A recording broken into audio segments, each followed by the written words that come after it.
السلام علیکم دوستوں، آپ دیکھ رہے ہیں امتیاز گل یوٹیوب، اور آج کچھ دکھ بھری داستانیں آپ کو سنائیں گے جن کا براہ راست تعلق اپریل کے مہینے سے۔ اپریل کا مہینہ پاکستانیوں کے لیے بھاری کیوں ہے؟ بڑی تلخ یادیں ہیں اس مہینے کی چند تاریخوں کے ساتھ۔ 4 اپریل کو 1979 میں اس خطے کے بڑے مقبول لیڈر ذوالفقار علی بھٹو کو پھانسی چڑھا دیا گیا تھا جنرل ضیاء الحق کے حکم پہ۔ 10 اپریل 1988 کو اوجڑی کیمپ میں ایک انتہائی جان لیوا حادثہ ہوا۔ بڑے دھماکے ہوئے وہاں پہ، اور پورا اسلام آباد اور راولپنڈی شہر اس کی زد میں آیا، اور 150 سے زائد لوگ اس میں شہید ہوئے۔ لیکن اس کے ساتھ ہی اگر حالیہ تاریخوں میں دیکھیں تو 3 اپریل کو قومی اسمبلی کا اجلاس ہوا۔ عدم اعتماد کی تحریک ڈپٹی اسپیکر قاسم سوری نے مسترد کی۔ 7 اپریل کو اس کے خلاف سپریم کورٹ کا فیصلہ آ گیا۔ 9 اپریل کو اسی فیصلے کے تحت قومی اسمبلی کا اجلاس ہوا۔ دن بھر لوگ تشنج کا شکار رہے، ہیجان کا شکار رہے 9 اپریل کو، اور 9 اپریل ابھی ختم ہو رہا تھا تو اس کے ساتھ ہی عمران خان کی حکومت کا خاتمہ ہو گیا۔ بڑے لاکھوں لوگوں کو وہ دکھی کر گئے، اور نہ چاہتے ہوئے بھی، میجارٹی نہ ہونے کے باوجود بھی بالآخر ان کو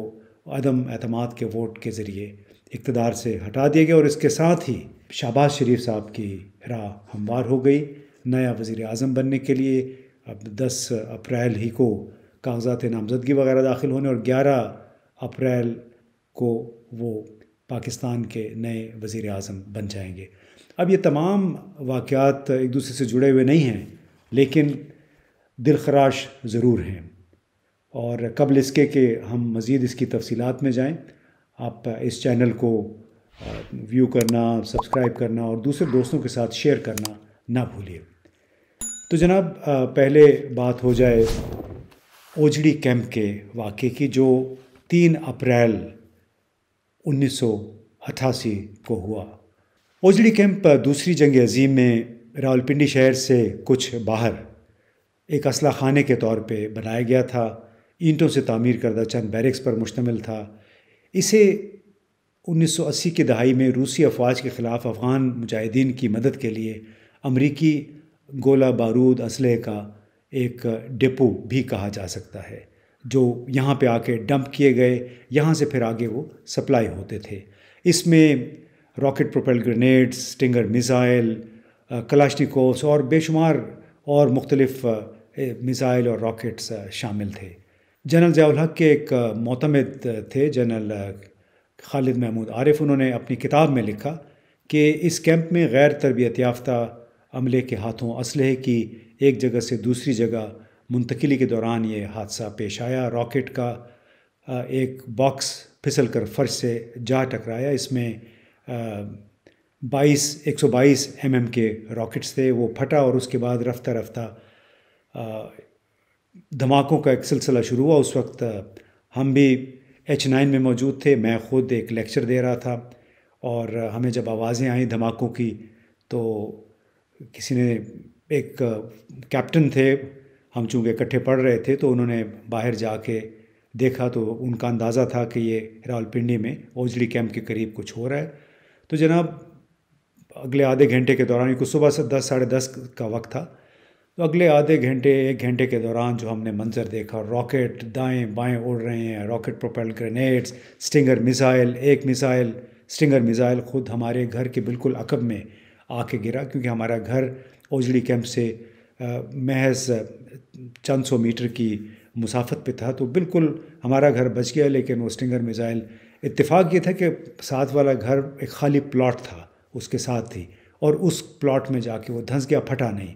تو یہ ایسا ایک واقعہ تھا جس پہ بہت بڑی پھر انکوائری ہوئی، اور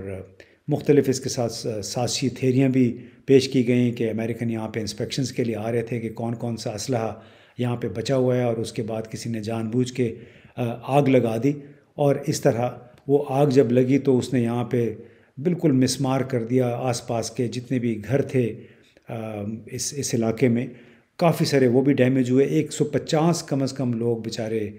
شہید ہوئے اس دن، اور بہت سارے درجنوں لوگ جو تھے وہ مکمل طور پہ یا جزوی طور پہ معذور بھی ہو گئے۔ تو یہ تھا اوجھڑی کیمپ کا قصہ جو کہ 10 اپریل 1988 کو ہوا۔ تو اب جناب آ جاتے ہیں 4 اپریل۔ 4 اپریل آپ کو معلوم ہے کہ ذوالفقار علی بھٹو کی برسی ہوتی ہے، انہیں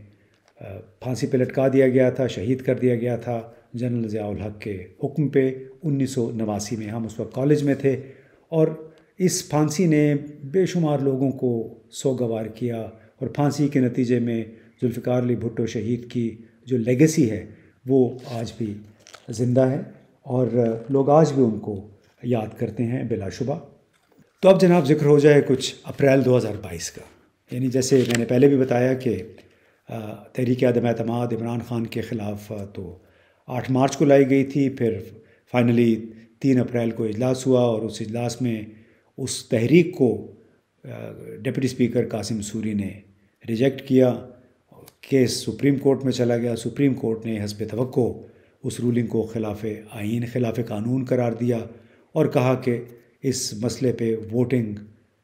9 اپریل کو کرائی جائے۔ اب 9 اپریل کو دن بھر آپ لوگوں نے بھی دیکھا ہوگا، پاکستان کے اندر، پاکستان کے باہر، سب لوگ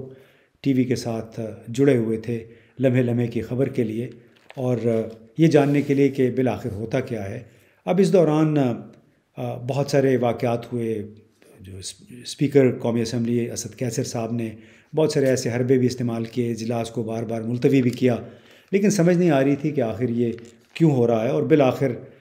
تقریباً 11:15 بجے قریب اسد کیسر صاحب نے اعلان کیا کہ وہ مستعفی ہو رہے ہیں، ڈپٹی اسپیکر بھی مستعفی ہو رہے ہیں، کیونکہ ان کے خیال میں وہ کیبل، وہ مراسلہ جس کا ذکر عمران خان بار بار کر رہے تھے، وہ انہوں نے کہا کہ میں نے خود دیکھا ہے، اس میں بہت الارمنگ چیزیں ہیں پاکستان کے حوالے سے، اور وہ اس ووٹنگ کا حصہ نہیں بن سکتے، کیونکہ اس ووٹنگ کے ساتھ ساتھ وہ مسئلہ بھی جڑا ہوا ہے جس پہ سپریم کورٹ نے بھی غور نہیں کیا۔ تو بالآخر پھر رات، مطلب نصف شب کے بعد پھر عدم اعتماد کے ووٹ کی کاؤنٹنگ ہوئی، اور اس طرح عمران خان کا ایک بڑا پرشور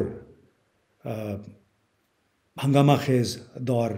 ختم ہوا، یعنی 3 سال 7 ماہ کی وزارت عظمیٰ اپنے اختتام کو پہنچی، لیکن وہ اپنے ساتھ بہت سارے سوال چھوڑ گئی۔ اور اس میں آپ دیکھیے ایک بڑے مشہور کالمسٹ ہیں، دنیا میں بھی لکھتے ہیں اور دنیا ٹی وی پہ پروگرام بھی کرتے ہیں، ایاز امیر صاحب۔ ایاز امیر کا یہ ٹویٹ تو دیکھا کہ انہوں نے کس طرح ایک خلاصہ پیش کیا ہے تمام تر صورتحال کا، لیکن عمران خان کے لیے موجودہ صورتحال بہت سارے سوالات چھوڑ گئی ہے۔ سوالات یہ ہیں کہ انہوں نے کیا اپنے اس تمام عرصے میں بطور وزیر اعظم کوئی سبق سیکھا کہ نہیں سیکھا، اور یہ کہ ان کو کیا اندازہ ہوا کہ ان کے خیر خواہ کون تھے، کس نے وزیر اعظم کو اس نہج پہ پہنچایا ان حالات تک جس کا ان کو سامنا کرنا پڑا، اور ان کو شاید اب یہ بھی احساس ہوگا کہ کس طرح اسٹیٹس کو کے تمام لوگ، یعنی ہمارے موجودہ سیاسی نظام کے جو بڑے بڑے کردار ہیں، کس طرح وہ تمام ایک طرف ہو گئے، 13 جماعتیں پارلیمان میں ایک طرف ہو گئیں، اور کچھ دوسرے قوتیں ہیں پارلیمان سے باہر وہ بھی اکٹھی ہو گئیں، اور انہوں نے عدم اعتماد کا ووٹ، قطع نظر اس کے کہ اس میں کوئی سازش، غیر ملکی سازش تھی یا نہیں تھی۔ عمران خان کو خود بھی سوچنا پڑے گا کہ اس میں ان کی اپنی کوتاہیاں بھی شامل تھیں، اپنی غلطیاں بھی شامل تھیں، کچھ لوگوں پہ اندھا اعتقاد بھی شامل تھا، اور ان کو کچھ، میں ان کو کہتا ہوں کہ ٹروجن ہارسز تھے۔ ٹروجن ہارسز کیا ہوتے ہیں؟ وہ لوگ، یہ وہ ایک دیومالائی داستان ہے، یونانی داستان ہے، اور اس میں کہا گیا تھا کہ ایک ٹرائے پہ انہوں نے حملہ کیا یونانیوں نے، اور بڑے عرصے تک محاصرہ کیے رکھا، فتح نہیں کر سکے، لیکن بالآخر انہوں نے کیا کہ لکڑی کا ایک بہت بڑا انہوں نے گھوڑا تیار کیا، گھوڑے کے اندر اپنے جنگجو چھپائے، اور یہ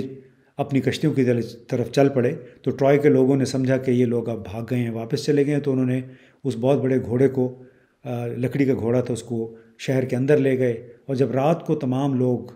سو گئے، گارڈز بھی سو گئے، تو تمام وہ جنگجو یونان کے وہ جناب گھوڑے میں سے نکل آئے ایک ایک کر کے. انہوں نے جا کے گیٹ کھولا اور